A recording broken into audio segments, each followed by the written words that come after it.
Spiritual Christianity, collected from the theological works of Emanuel Swedenborg. Chapter 5.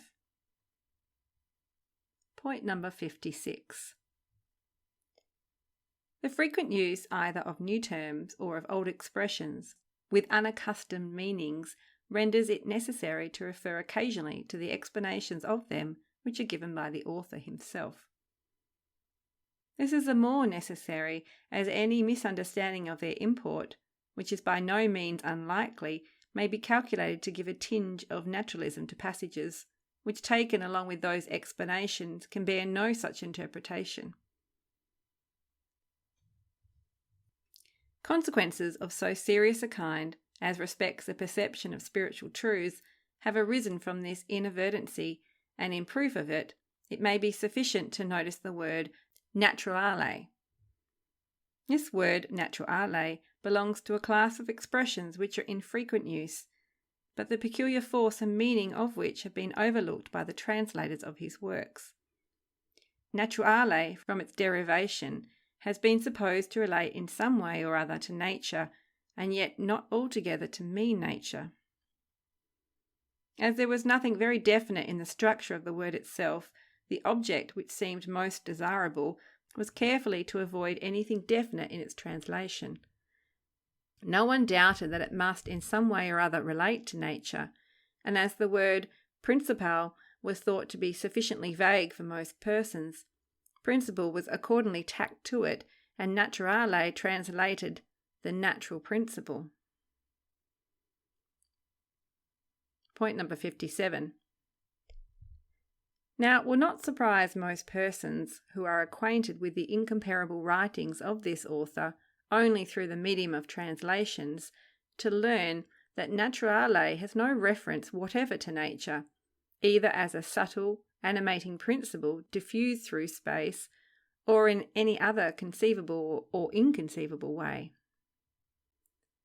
Allowing the author to be the best interpreter of his own meaning, naturale is that degree of the mind which is conversant with nature. No hypothetical principle, but simply the mind, when the intellect thinks in space and time, and when the will is swayed by the love of self and by the pleasures of the senses. This interpretation of naturale is at the same time a key to the many words of a similar structure which occur in the author's works, all of which refer to the different degrees of the mind in its will and in its thoughts, or to the states of those degrees. Such are the words celeste, spirituale, rationale, sensuale, materiale, corporeale, conjugale, anticonjugale, and so on. In the course of this work, the explanation of naturale will be given in the words of the author. Point number 58. These preliminary remarks will serve to introduce the explanations which the author has given of the word state, a word of very frequent occurrence, and which he also applies in the use which he makes of it to the mind and to the mind only.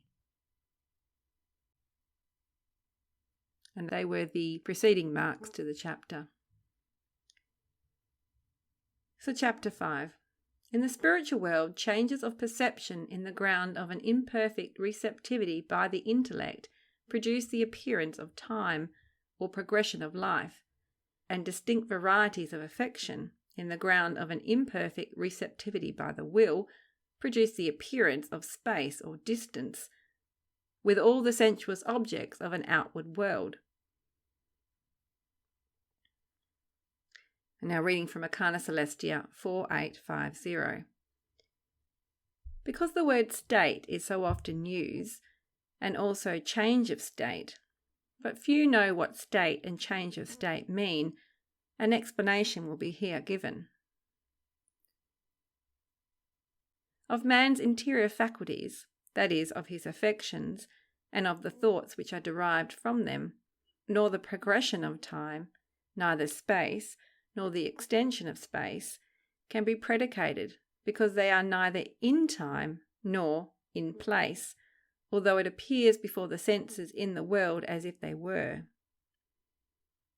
But the affections and the thoughts are in the interior faculties of man, which correspond to time and place, and corresponding to time and place, they can be called by no other name but states, for there is no other word by which these correspondencies can be expressed.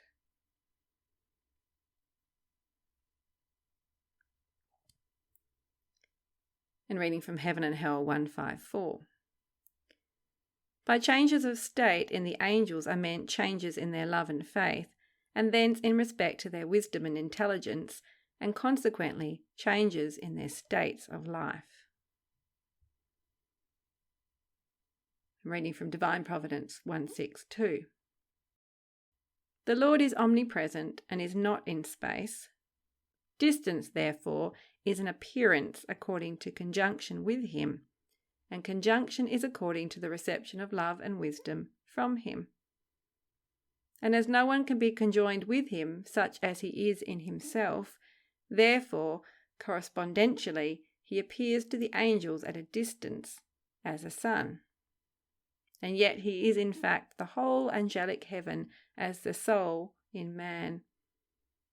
And so he is in every society of heaven, as well as in every angel there, for the soul of man is not only the soul of the whole, but every part. And from Divine Love and Wisdom 109.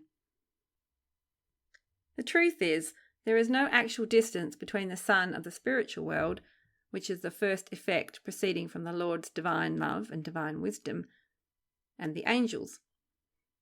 The distance being an appearance only, answering to their reception in its degree of the divine love and the divine wisdom. That distances in the spiritual world are appearances follows from this that the divine essence is not in space, and also that the divine essence, though it fills all space, is devoid of space. And if there be no space in that world, there can be no distances. In other words, if spaces are appearances, distances must be appearances also, for distances are distances of space. And from Apocalypse Explained 870. There are two universal terms which are expressive of the divine essence, namely infinite and eternal.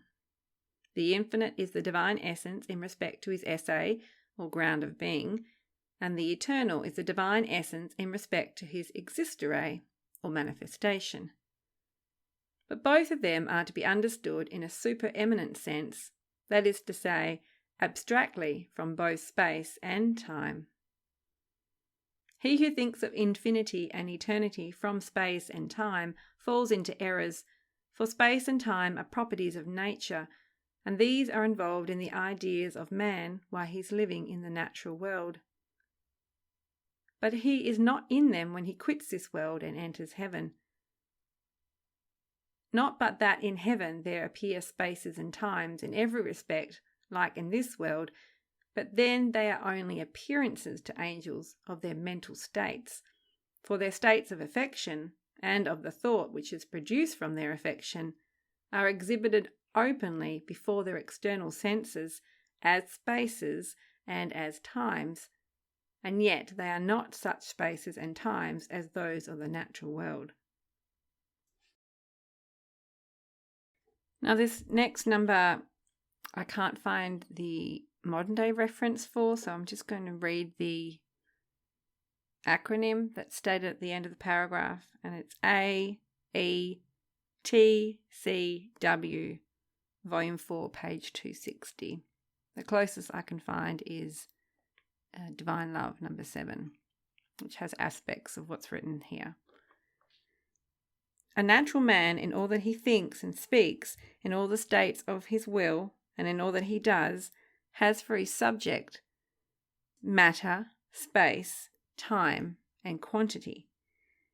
With him these are fixed and stated, and if he were to be deprived of them, his thought and also his speech which is the effect of thought, would be deprived of every idea. His will would be devoid of all affection, and nor would any of his actions spring from affection. On the contrary, a spiritual man or a spirit has not those properties of nature for subjects, of his thought and his affection, but for objects only. For there are in the spiritual world objects in all respects like those in the natural world. Thus there are lands or countries, plains, fields, gardens and groves. There are houses and chambers in them furnished with everything that is useful. They have besides garments suited for both men and women, just as we have in this world. They have tables with meats and drinks, just as in this world. They also have animals, both of a gentle and a savage kind, and consequently they have spaces and times, numbers and measures, and all of them bearing so exact a resemblance to the objects of nature that to the eye there is no discoverable difference between them.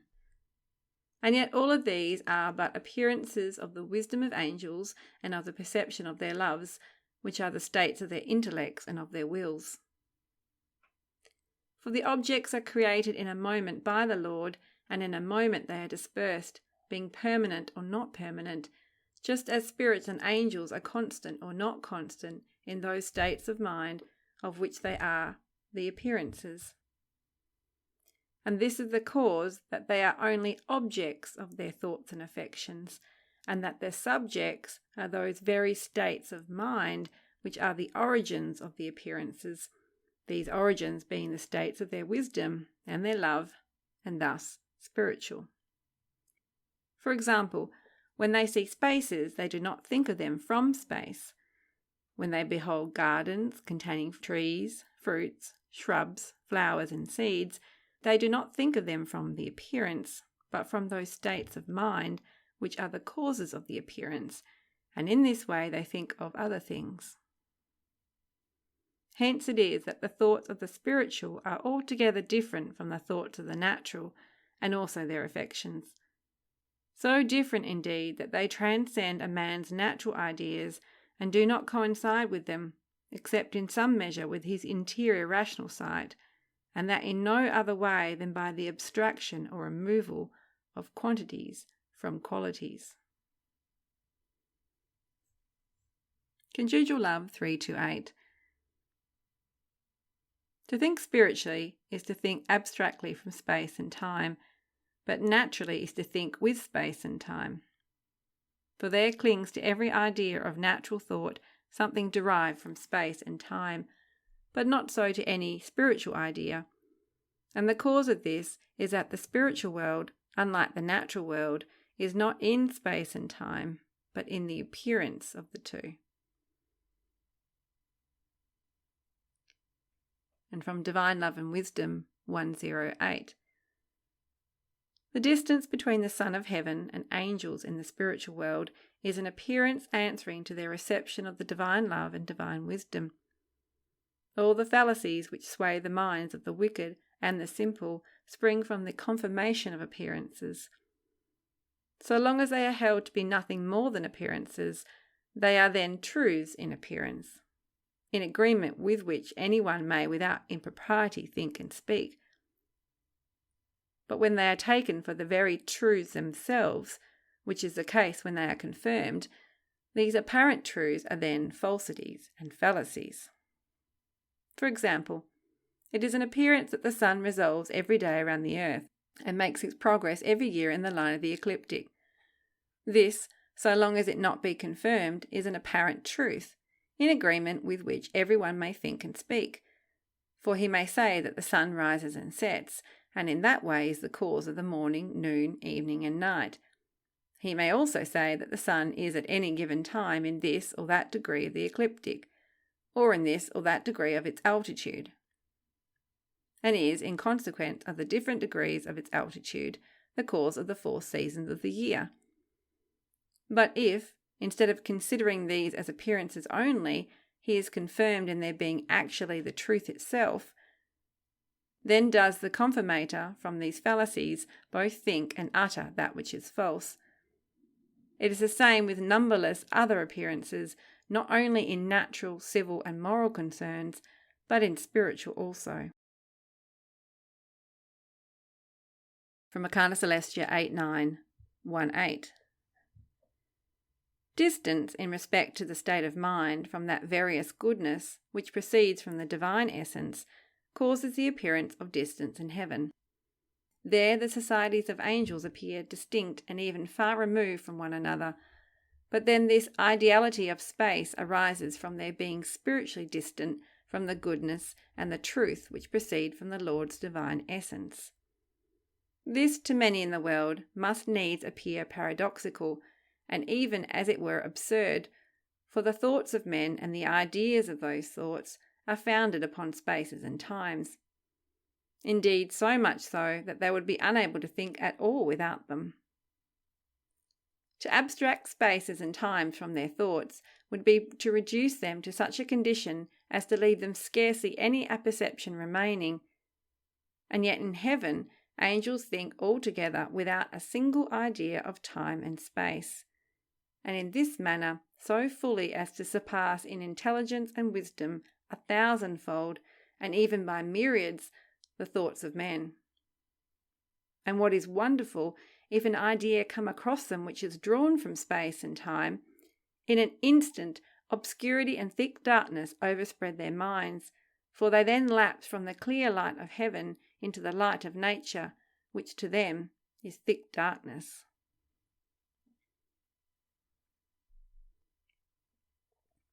From Arcana Celestia 10146. In the other life there is not space, but only an appearance of space, according to the affinity of thoughts and affections. From Divine Love and Wisdom, number 10. It has been said that though in the spiritual world spaces, and consequently distances, appear just as in the natural world, they are appearances agreeing with the spiritual affinities, which belong to the love and wisdom, or to goodness and truth. Hence it is that the Lord, though he is everywhere in the heavens with the angels, appears on high as a sun above them. And as affinity with him is the reception of his love and wisdom, therefore the heavens where those angels are, who, from reception are in close affinity of state, appear to be nearer the Lord than those who are farther removed from reception. It is from this cause also that the heavens, which are 3 in number, are distinct from each other, and this also the case with the societies of each heaven. The hells also beneath them are remote according to their rejection of love and wisdom. The like is true of man, in whom and with whom the Lord is present throughout every country of the earth, and that solely because he is not in space.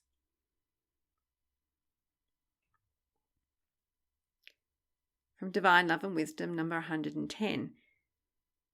On account of the differences in their spiritual reception of the Lord by the angels, the heavens appear distinct from each other.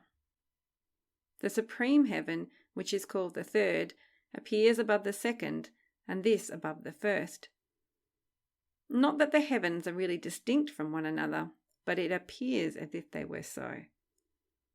For the Lord is equally present with those who are in the last as he is with those who are in the third heaven.